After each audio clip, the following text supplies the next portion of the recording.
दोस्तों नमस्कार। India news views में आपका स्वागत। मैं हूं हर्ष रंजन। दोस्तों, लोकसभा चुनाव में इस बार बीजेपी को झटका लगा। 303 सीटों से सिमटकर वो 240 सीटों पर आ गए। हालांकि एनडीए के दूसरे गठबंधन के सहयोग से सरकार बन गई है, कंटिन्यूटी है सरकार में, और सफलतापूर्वक ये 5 साल पूरी भी करेगी ये सरकार। इसमें कहीं कोई दो मत नहीं है। लेकिन बीजेपी के लिए ये एक आत्मनिरीक्षण का दौर है, और बीजेपी आने वाले कुछ विधानसभा चुनाव में महाराष्ट्र, हरियाणा और झारखंड, अगले साल बिहार, हो सकता है कि अपनी स्ट्रैटेजी में कुछ परिवर्तन करे, और इस दिशा में काम चल रहा है। आज हम फिलहाल बात करेंगे हरियाणा में होने वाले विधानसभा चुनाव की। और हरियाणा एक बड़ा ही इंटरेस्टिंग केस है, क्योंकि वहां आया राम गया राम की सरकार चलती थी। लेकिन पिछले 10 वर्षों में हम देखें, लगातार बीजेपी की सरकार रही। मनोहर लाल 2 बार मुख्यमंत्री रहे, और अभी उन्हें केंद्र में जब बुलाया गया तो वहां नायब सिंह सैनी को मुख्यमंत्री बनाया गया। लेकिन अब जो गठबंधन था जेजेपी के साथ, वो नहीं है, और बीजेपी एक नई स्ट्रैटेजी पे काम कर रही है। इस बारे में बातचीत करने के लिए आज हमारे साथ उपलब्ध हैं सीनियर जर्नलिस्ट विशाल दहिया, जो स्वयं हरियाणा से आते हैं, हरियाणा की राजनीति पर गहरी पकड़ रखते हैं, उसकी नब्ज भी टटोलते रहते हैं। विशाल, बहुत बहुत स्वागत आपका। नमस्कार हर्ष जी, धन्यवाद। विधानसभा चुनाव आने हैं हरियाणा में, 90 सीटें हैं, और ताजा खबर अब ये आई है कि वहां बहुजन समाज पार्टी और आईएनएलडी ये गठबंधन में चुनाव लड़ेंगे। 67 सीटें और 33 सीटें शायद कुछ इस तरीके से हैं। नहीं, 53 सीटों पर आईएनएलडी लड़ेगी और 37 सीटों पर बसपा लड़ेगी। हालांकि दोनों का वोट प्रतिशत मिला भी ले तो वो 3, सवा 3, 3.5 के आसपास ही है। सरकार बनाने की कोई सूरत नहीं दिखती, लेकिन एक वोट काटने में रोल प्ले हो सकता है।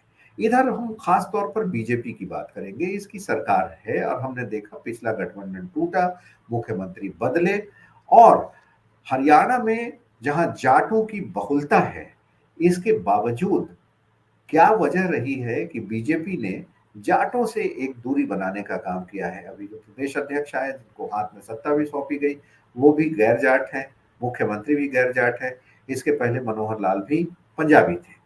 तो हरियाणा में चुनाव जीतने के लिए जाटों से क्या नजदीकी जरूरी नहीं है? देखिए, हरियाणा में चुनाव जीतने के लिए जाटों से नजदीकी जरूरी है या नहीं है, इसका जवाब आपको पिछले 4 या 5 जो विधानसभा चुनाव हैं उसमें नजर आ जाएगा। कांग्रेस की 2004 से लेकर 2014 तक 10 साल सरकार रही। उससे पहले ओम प्रकाश चौटाला मुख्यमंत्री रहे, उससे पहले भी कई मुख्यमंत्री रहे। अब हरियाणा के मुख्यमंत्रियों की एक लिस्ट पर नजर डाल के देखिए तो आपको लगेगा कि पता चल जाएगा कि ज्यादातर मुख्यमंत्री जाट ही रहे हैं, जाट मुख्यमंत्री रहे हैं। जाट बहुल प्रदेश माना जाता है, लेकिन अगर जनसंख्या की तरफ आप थोड़ी सी नजर डालेंगे तो आपको समझ आएगा कि जाटों की जो प्रतिशत है जनसंख्या में, वो लगभग 20-22% के आसपास है। यानी कि जो बाकी जनसंख्या है हरियाणा प्रदेश की, बाकी जो नागरिक हैं, जो वोटर हैं, वो नॉन जाट हैं, गैर जाट हैं। तो वो गैर जाट जो हैं, उनको 2 हिस्सों में बांटा जा सकता है राजनीतिक जो समीकरण है उनको समझने के लिए। पहला ओबीसी वोटर और दूसरा एससी वोटर।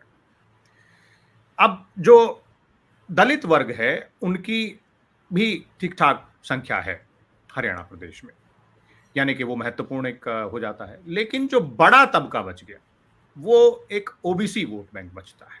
उसमें अलग-अलग जातियां भी शामिल होती हैं। भारतीय जनता पार्टी ने जब 2014 में पहली बार सत्ता में कदम रखा था हरियाणा प्रदेश में, तो उन्होंने इसका एक मिश्रण रखा। भारतीय जनता पार्टी कभी भी अगर हरियाणा के लिहाज से देखें और खासतौर पे उत्तर प्रदेश की तरफ भी देखें, जो पूर्वी उत्तर प्रदेश है उसमें भी देखें, अगर ऐतिहासिक तौर से देखें तो जाटों की पहली पसंद नहीं रही है। यानी कि जाट वोटर के लिए भारतीय जनता पार्टी पहली पसंद नहीं रही, खासतौर पे क्योंकि अभी हम हरियाणा की बात कर रहे हैं। तो वहां भारतीय जनता पार्टी ने ओबीसी पर, वोट बैंक पर ज्यादा ध्यान दिया।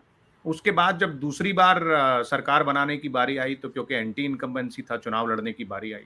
5 साल जब आप सरकार में रहते हो, और आपने कहा कि हरियाणा की जनता किस तरह से सरकारें बदलती है, हालांकि कांग्रेस की सरकार 10 साल बनी रही, लेकिन उससे पहले बदलाव लगातार आते रहे थे। उन्होंने जेजेपी के साथ गठबंधन किया। जेजेपी आईएनएलडी से टूटकर बनी थी।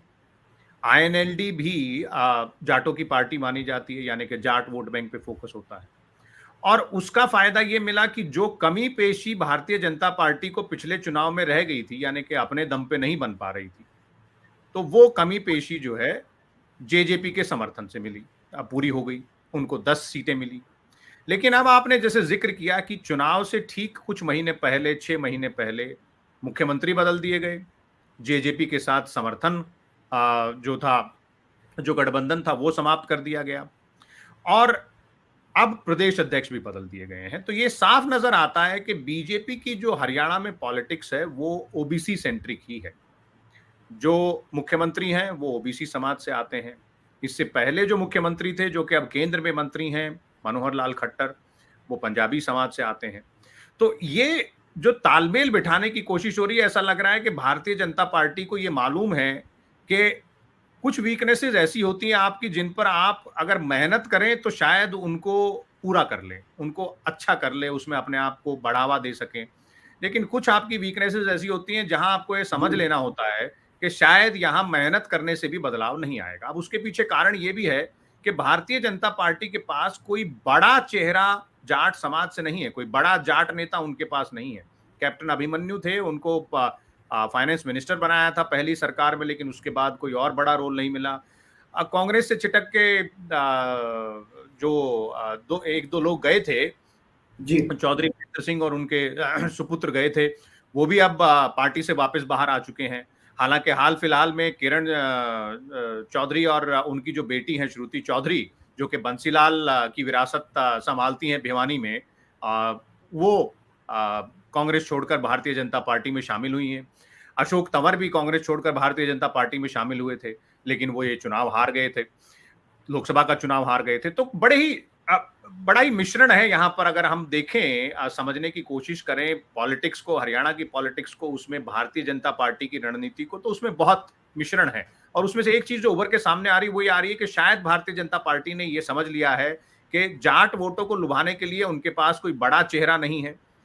किसान आंदोलन के चलते जाटों में नाराजगी है भारतीय जनता पार्टी के खिलाफ, तो फोकस बड़े तबके पर, यानी कि ये ओबीसी समाज ये पे। ये आपने एक इम्पोर्टेंट बात कही कि हो सकता है कि चूंकि भारतीय जनता पार्टी के पास कोई बड़ा जाट चेहरा ना हो, इस वजह से उन्होंने गैर जाट को, मोहनलाल बडोली को उन्होंने बनाया है प्रदेश अध्यक्ष, जो जाति से ब्राह्मण है।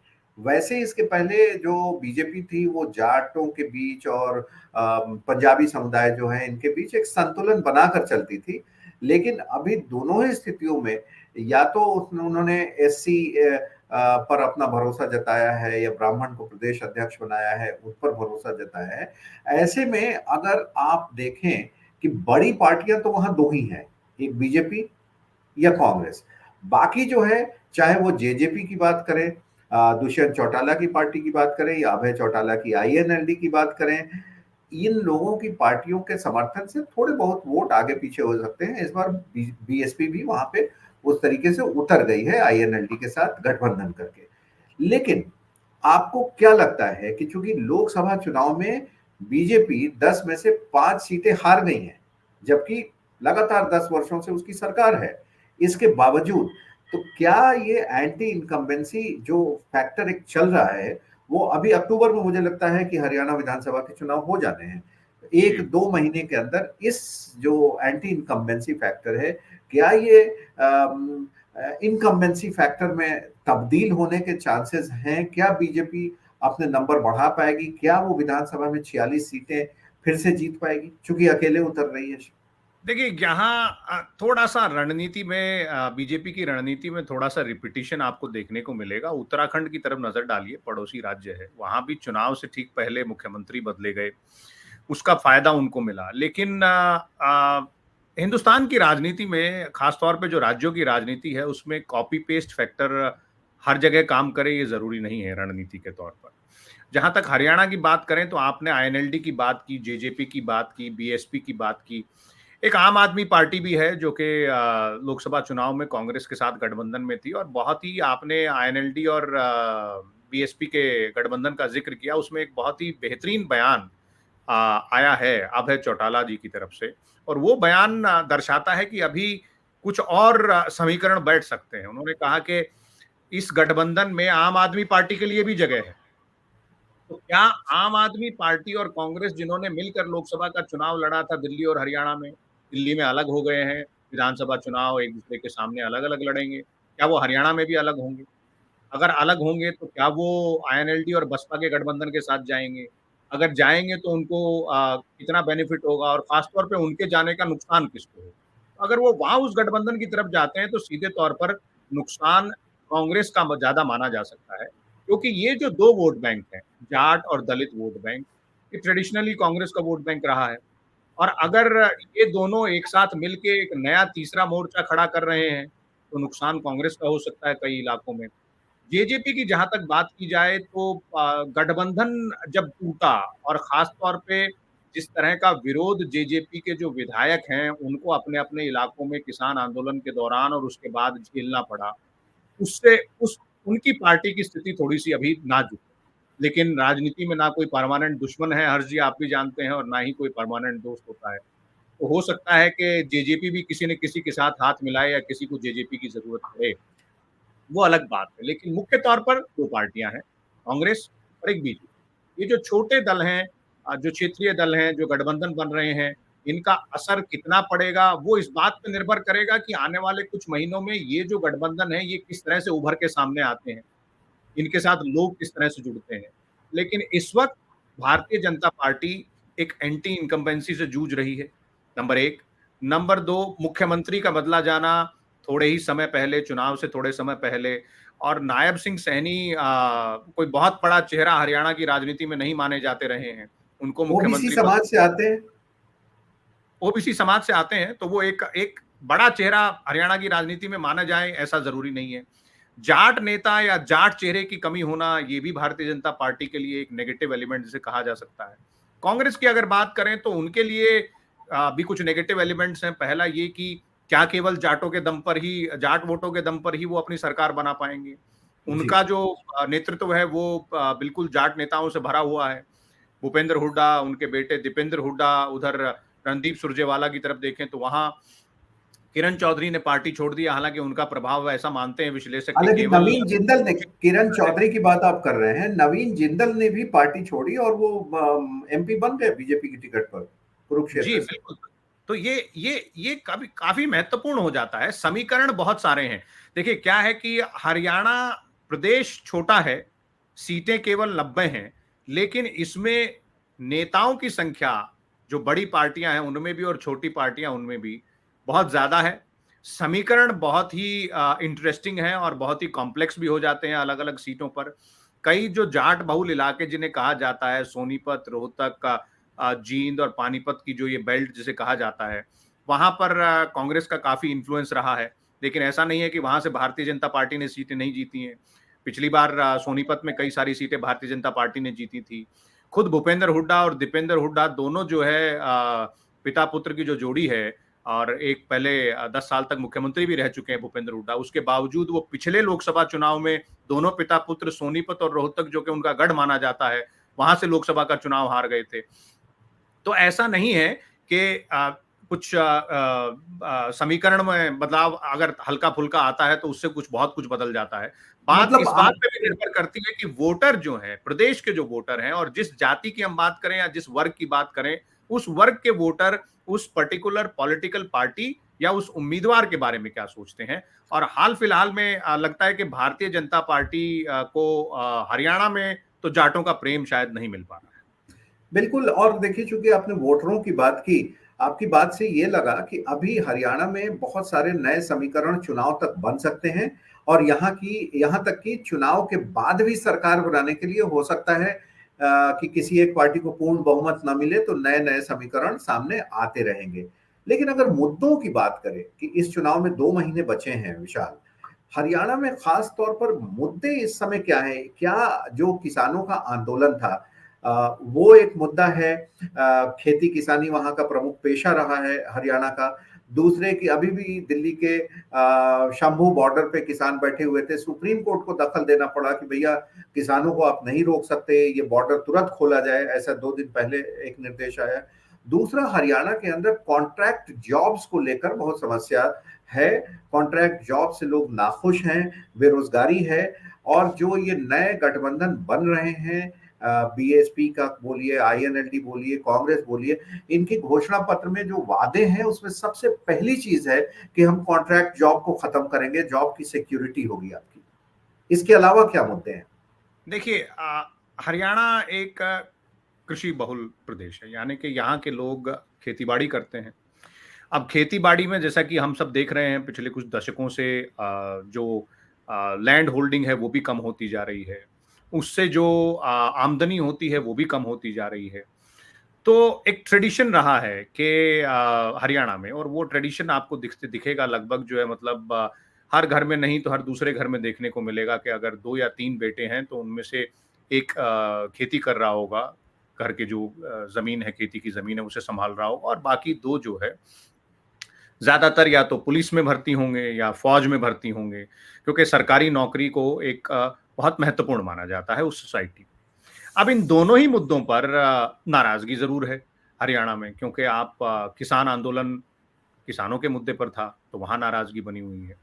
और ख़ास तौर पे फ़ौज में भर्ती को लेकर जो अग्निवीर योजना है, उसको लेकर जी। भी जैसे राजस्थान के कुछ हिस्सों में नाराज़गी देखी हमने, और उसका नतीजा लोकसभा के जो चुनाव में भी देखा कि 25/25 में से लगभग आधा ही हिस्से में आया भारतीय जनता पार्टी के, और ऐसे ही हरियाणा में भी 10 में से आधा हिस्से में आया, यानी कि 5 ही सीटें जीत पाई। तो ये 2 बड़े मुद्दे ज़रूर हैं। इसके अलावा अब आप जो बाकी चीज़ों की बात करते हैं, कॉन्ट्रैक्ट जॉब है, वो इसलिए क्योंकि कुछ इलाके ऐसे हैं, हरियाणा के कुछ जिले ऐसे हैं जहाँ पर इंडस्ट्रियलाइज़ेशन बहुत तेज़ी से हुआ है, यानी कि कंपनियाँ आई हैं, उन्होंने अपनी फैक्ट्रियाँ खोली हैं, तो उनमें जो नौकरियाँ हैं वो किस तरह से होनी चाहिए। प्राइवेट जॉब्स हैं, क्या उसमें रिज़र्वेशन होना चाहिए हरियाणा प्रदेश के लोगों के लिए? कितना होना चाहिए? उसका इम्प्लीमेंटेशन कैसे होना चाहिए? इसके लिए कानून भी एक लाया गया था। और जो सरकारी नौकरियां हैं, ग्रेड सी हो या ग्रेड डी हो, तो उनमें जो है मतलब क्या कॉन्ट्रेक्चुअल जॉब ही होनी चाहिए, जिसका आपने जिक्र किया। तो ये सब मुद्दे काफी महत्वपूर्ण हरियाणा की वोटर के लिए, हरियाणा की जनता के लिए हो जाते हैं।